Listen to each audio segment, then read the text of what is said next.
Nuwun para pamirsa pandemen waosan cariyos basa Jawi ingkang wonten papan pundi kemawon. Sugeng pepanggihan malih kalian kula Hadi Pamungkas ing waosan cariyos basa Jawi. Purwakane ngatur pambuka kula, mugi panjenengan sedaya tansah pinayungan karahayan saking Gusti Kang Maha Kuwaos. Ing kalodhangan menika kula badhe ngaturaken salah setunggaling waosan cariyos cekak anggitanipun Joko Sulaksana kanthi irah-irahan sandal lanang. Cariyos cekak menika kapetik saking majalah Joko Lodang Juni 2021. Kados pundi lampahipun cariyos, sugeng midhangetaken. Dina Minggu esuk Sinom arep ngajak Nawang dolan menyang segara. Ana bab pigati kang bakal diomongake menyang Nawang. Sawise adus lan sarapan, Sinom langsung jujuk menyang kose Nawang.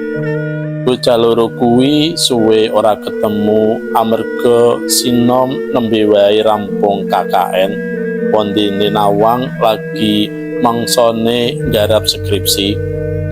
Kena apa kok Sinom moro-moro arep teka lan ora WA utawa nelpon Nawang luwih dhisik? Wangsulane amarga wis pirang-pirang minggu Nawang ora bisa dihubungi. Pungkasan ketemu Nawang kondo menawa HP-ne rusak, arep nyuwun duit menyang wong tuane pekewo. Menawa HP-ne wis ganti utawa didandani bakal ngabari Sinom. Udakara 15 menit Sinom tekan kose Nawang. Rasa bungah amarga bakal ketemu pawongan kinasihe saknalika dadi jabar.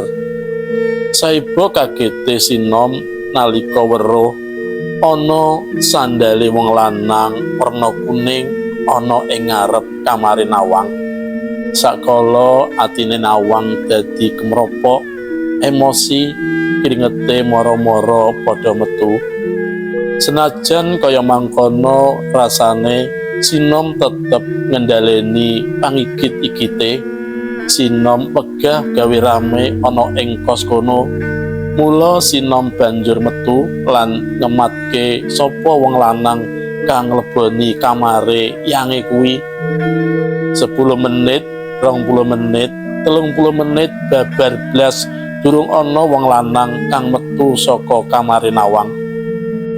Sinom nyoba nelpon Nawang. Mbok dina kuwi wis duwe HP anyar utawa paling ora HP-ne wis didandani. Pranyata padha wae Nawang durung bisa dihubungi. Pikirane Sinom saya ora jenak, pikirane tratapan lan rasane ora karuan. Nah, ngarep kamare ana sandale wong lanang. Aja-aja Nawang, ora mungkin. Nawang kuwi bocah kang lugu, uripe lempeng. Terus bocah iki ya duweni ati kang apik. Nanging nyatane ana sandale wong lanang ana ing ngarep kamare. Banjur saksuwene iki Nawang uga ora tau ngabari aku. Ngono swara atine Sinom. Sinom nyoba nata atine maneh. Kabeh dipikir kanthi becik. Usana Sinom bali menyang kose. Engko sore Sinom bakal nemoni Nawang meneh, saperlu arep nakokake sapa kang mlebu ing kamare. Amarga lumayan suwe anggone nahan emosine, dadekake Sinom kaya kentekan daya. Usana senajan durung wayah bedhug, Sinom keturon. Udakara jam 3 sore, Sinom lagi tangi. Sakwise adus lan sembayang asar, Sinom lunga menyang kose Nawang meneh. Sawise markir motore GL, Sinom banjur mlebu menyang kos-kosane Nawang. Sinom gelem ora gelem kudu nata atine meneh. Bab iki amarga sandal lanang kang mau esuk diweruhi saiki isih ana nang kono. Posisine ya isih ajeg, ora ngalih. Sinom banjur moto sandal kuwi nganggo HP-ne. Senajan ngerti HP-ne Nawang ora urip, nanging foto tetep dikirim nang WA-ne. Pamriye menawa sewaya-waya Nawang buka HP-ne banjur ngerti menawa Sinom meruhi kedadian nyeleweti kuwi. Samengko bab kuwi uga kanggo bukti menawa Nawang wis lumaku ora bener. Sabanjure Sinom bali meneh menyang kose kanthi ati kang semplah. Piye karepe? Lampu ijo kok malah mandeg? Ngono swara kang ngagetake Sinom. Pranyata kepikiran sandal lanang kang ana ngarep lawang kamare Nawang ndadekake Sinom kurang konsentrasi. Nang prapatan lampune ijo, lah kok malah mandeg. Untung wae ora ana tragedi tabrak dari belakang. Sinom banjur mandeg nang warung angkringan sak perlu tuku es teh kang pamriye bisa nelesi tenggorokane kang garing. Bengi kuwi Sinom anggone turu ora bisa angkler, kelingan sandal lanang kang ana ngarep lawang kose Nawang. Amarga kepikiran Nawang lan sandal lanang kang ana ngarep kamar kose, moro-moro Sinom entuk cara. Sesuk jam 10-an bakal nemoni Nawang meneh lan matur sisan karo Pak Kos. Menawa sandal lanang kuwi isih ana ing ngarep kamare Nawang, Sinom bakal nekani bareng Pak Kos. Menawa ngono, bebasane nyekel iwake ora budheg banyune. Jam 10 Sinom wis tekan kose Nawang meneh. Sinom ayem sandal lanang wis ora ana ing ngarep kamare Nawang. Rasa kemropok lan buturepan kang dirasakake Sinom wis rada suda. Usana kanthi alon-alon Sinom dodok kamare Nawang. "Bang, iki aku Sinom, Bang." Kandhane Sinom karo notok-notok lawang. Nganti ambal ping 3 anggone notok-notok lawang lan celuk-celuk tetep wae blas ora ana wangsulan. Panggah sepi kaya nang tengah-tengah kuburan. "Lho, menika Mas Sinom to?" Pitakone Pak Kos kang teka amarga krungu ana kang notok-notok lawang lan swara celuk-celuk Nawang. "Nggih, Pak, kula Sinom," wangsulane Sinom. "Wah, piye kabare Mas Sinom? Ketoke wis suwe ora mrene. Muga-muga kabare apik ya, Mas." "Nggih, Pak, nembe mawon cekap KKN menika lan lokasi KKN-ipun ugi tebih sanget, Pak. Pramila nggih boten nate mriki," wangsulane Sinom. Sabanjure Pak Kos ngajak Sinom jagongan.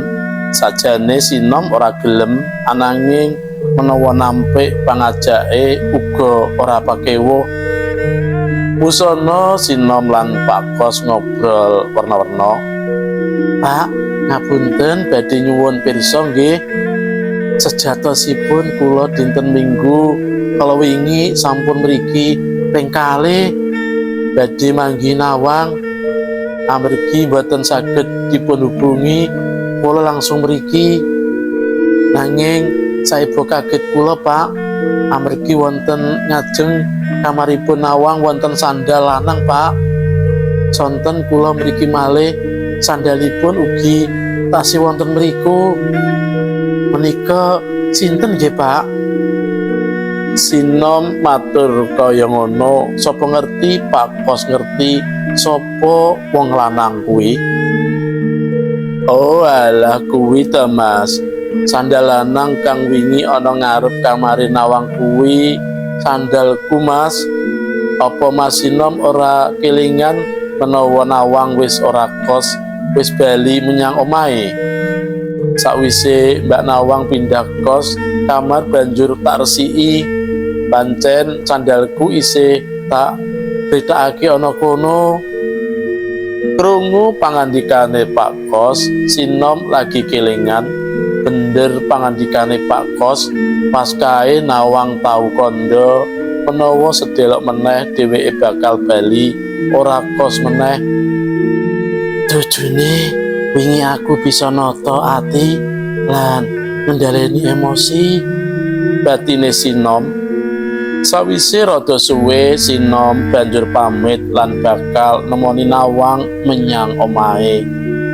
Sadurunge nyetater motore, Sinom ndelok HP-ne. Foto sandal lanang kang dikirim menyang Nawang isih centang siji, tegese WA durung terkirim. Sinom banjur mejet menu hapus untuk semua orang. Sakwise kuwi banjur ngegas motore menyang omahe Nawang.